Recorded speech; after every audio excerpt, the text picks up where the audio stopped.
बिस्मिल्लाहिर्रहमानिर्रहीम क्लास। आज हम पहली पोएम लेयर की नेक्स्ट वर्सेस की ट्रांसलेशन करेंगे।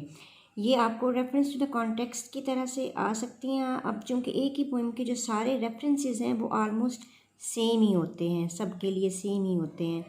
उसमें जो चीज़ डिफरेंट हो जाती है सारी पोएम्स में, उनकी एक्सप्लेनेशन वर्सेस की डिफरेंट हो जाती है। आपने एक दफ़ा उसका रेफरेंस याद कर लिया, उसका कॉन्टेक्स्ट आपने याद कर लिया, तो आप सब हर वर्स के साथ आप एक ही चीज़ लिख सकते हैं। तो आज जो हम वर्स करने जा रहे हैं वो है no time to see when woods we pass where squirrels hide their nuts in grass, no time to see in broad daylight streams full of stars like skies at night.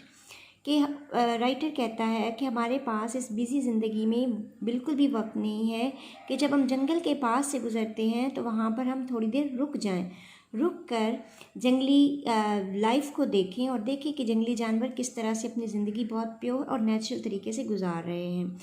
No time to see when wood we pass, कि हम जब जंगल से गुजरते हैं तो हमारे पास वक्त नहीं होता किस बात के लिए। Where squirrels hide their nuts in grass, कि जहाँ पर स्क्विरल्स घास में अपने नट्स को या अपने जो अखरोट वगैरह है उनको छुपाते हैं। वो कैसे छुपाते हैं, किस तरह से छुपाते हैं, इन सारी चीज़ों को देखने का हमारे पास कोई टाइम नहीं होता। No time to see in broad daylight streams full of stars like skies at night, के दिन के वक़्त जब हम गुज़रते हैं नदी के पास से तो हमारे पास नहीं वक्त होता कि हम उसको देखें कि किस तरह वो स्टारों से भरी हुई है। अब जो लास्ट लाइन है इसमें सिमली यूज़ की गई है।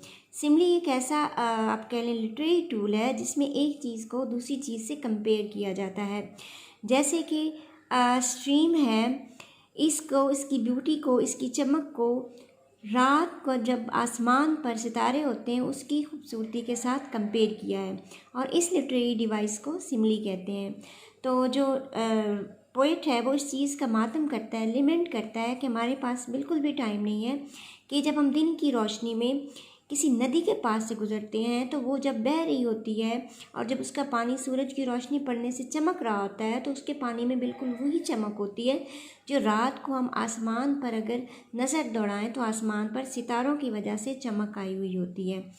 तो ये सब कुछ, ये जो मुख्तलिफ एस्पेक्ट्स ऑफ नेचर के बारे में बात करने का पोइट का, विलियम डेविस का पर्पज़ ये है कि वो हमें ये बताना चाह रहे हैं कि हमारी आजकल की जो मॉडर्न लाइफ है वो बहुत ज़्यादा बिज़ी हो गई है और हम इसमें नेचर की ब्यूटीज़ और ख़ूबसूरतियों को बिल्कुल ही मिस कर गए हैं। हमें उनकी कीमत का, उनकी इम्पोर्टेंस का पता ही नहीं है, ना हमें उनकी अहमियत का पता है, ना ही हमें उनकी खूबसूरती का पता है।